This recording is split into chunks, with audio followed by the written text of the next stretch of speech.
Hey everybody, Professor Snart checking in as we finish up our Unit 7, which is our first poetry unit, and then move into Unit 8, which continues our study of poetry. So I'm recording this about midday on Monday. So I was going to talk a little bit directly about Unit 8, which I'll get to, but I want to actually backtrack a little bit to Unit 7. I think there's been a bit of misunderstanding maybe, so it's kind of a flexible exercise, but especially in my previous video announcement, where are we here? Here we are.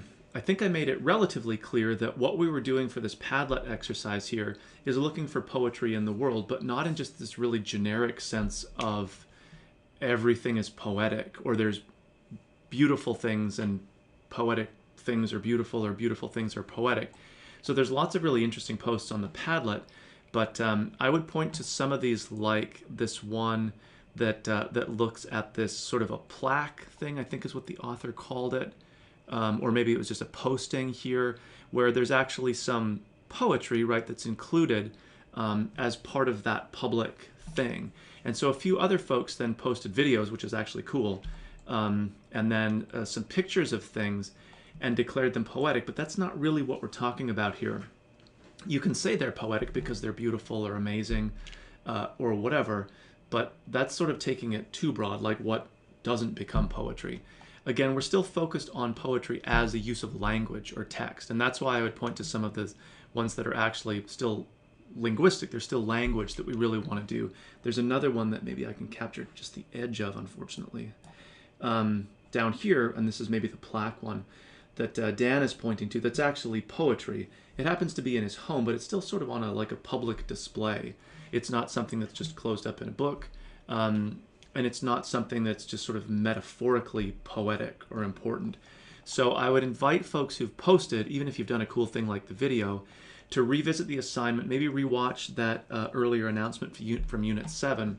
I'll even kind of be a little bit flexible with our due date here.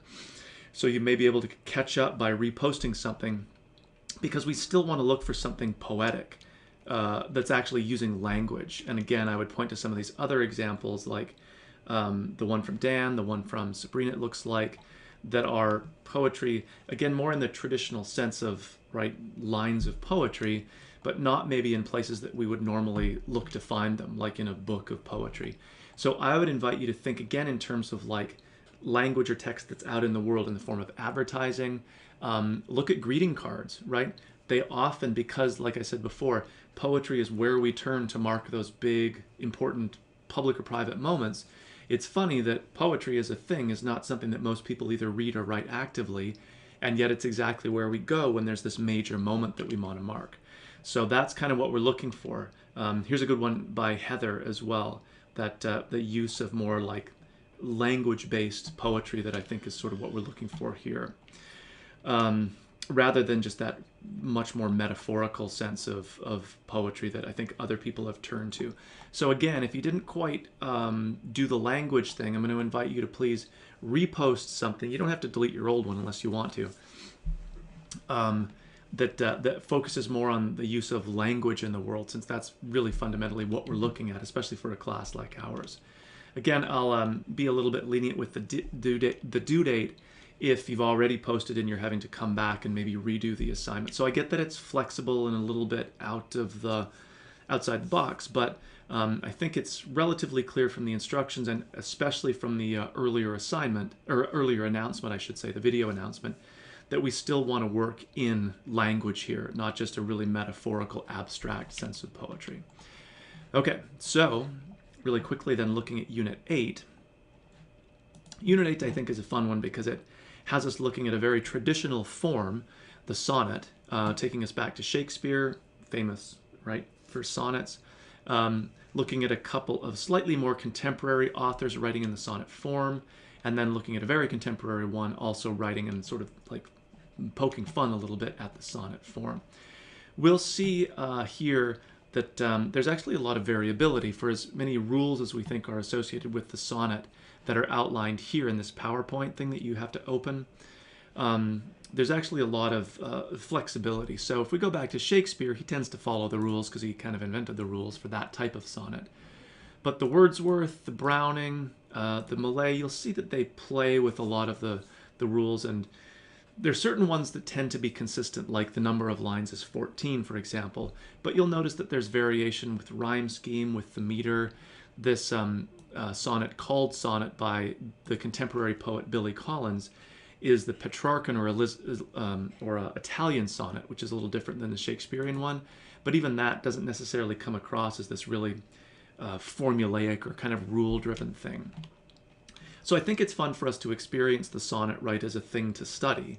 And again, you'll want to look at this PowerPoint here before doing the assignment. But the assignment isn't just to analyze the sonnet and talk about did it follow the rules, did it not follow the rules, blah, blah, blah. I want you to write a sonnet. And I get that we're not in a creative writing class. We don't spend a ton of time on reviewing the rules. That's why it's important to have this PowerPoint open as you do yours. So it's just an attempt. It's like to experience what it's like to try to adhere to a set of formal rules. And we'll do our best to follow the rules, not get so far away from them like some of our other authors do. And I think generally speaking, the rules are pretty easy to see in a poem. There's, right, the 14 lines. You can follow the rhyme scheme. And again, this PowerPoint will show you how the rhyme scheme works.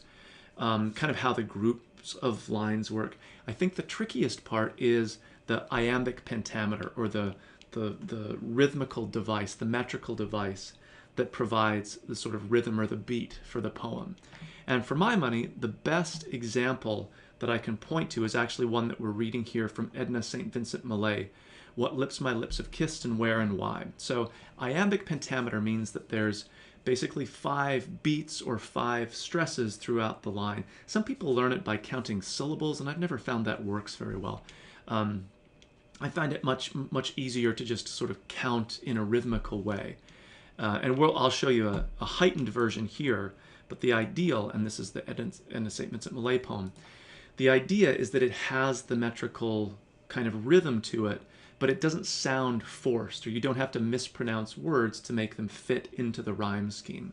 Or not the rhyme scheme, but the metrical scheme, the rhythm. So her very first line is a perfect example of iambic pentameter. So there's 5 unstressed, and there's 5 stressed, and they always follow that pattern of unstressed, then stressed, unstressed, then stressed. So there's da-da, da-da, da-da, and 4 and 5. Sort of 5 of those da-das throughout the whole poem. And notice that this line in particular, the very first one, conforms really nicely to that without us having to manipulate how we might say the line. So da-da, da-da, da-da, da-da, da-da. Hopefully you saw my highlighting there. What lips my lips have kissed and where and why. So we could say it like, what lips my lips have kissed and, I won't even finish it. That sounds weird.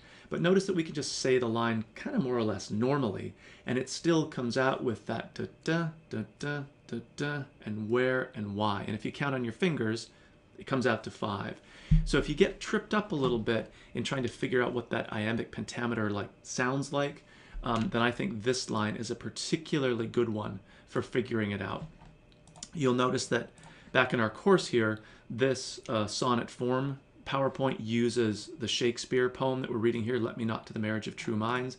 And most of those lines you can see it happening, but maybe not all of them. So if you're still kind of stuck on that part of it, definitely turn to the Edna St. Vincent Millay poem, especially that first line, for how the iambic pentameter works.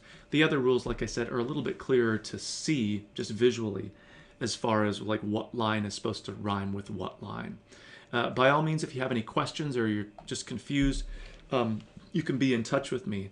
But the point here is just to try out what it's like to follow the form. And so the grading, again, is mostly just the effort you put forward. We're not looking for Shakespearean perfect sonnets necessarily, but just give it a go and do your best to adhere to the rules. So if you write a poem that just doesn't rhyme, has like 12 lines, and is kind of all over the place, that's not going to cut it. But if you write a sonnet, even if it's not like poetically good, whatever that means, if it seems to make an effort to conform to the sonnet rules, that's really what we care about. And so as usual, we have a replying to 2 other posts, again, trying to celebrate where people have attempted to conform to the rhythmical device, the rhyming scheme, and of course the number of lines that we've got. Okay, so a reminder for those of you who maybe didn't quite get what Unit 7 was going after, to get back in there and give it another go. And again, I'll sort of extend that due date a little bit, so you might be working on 7 and 8 at the same time. And then we want to get into Unit 8, have a look at those sonnets, look at the PowerPoint to learn the rules, and then try writing your own sonnet.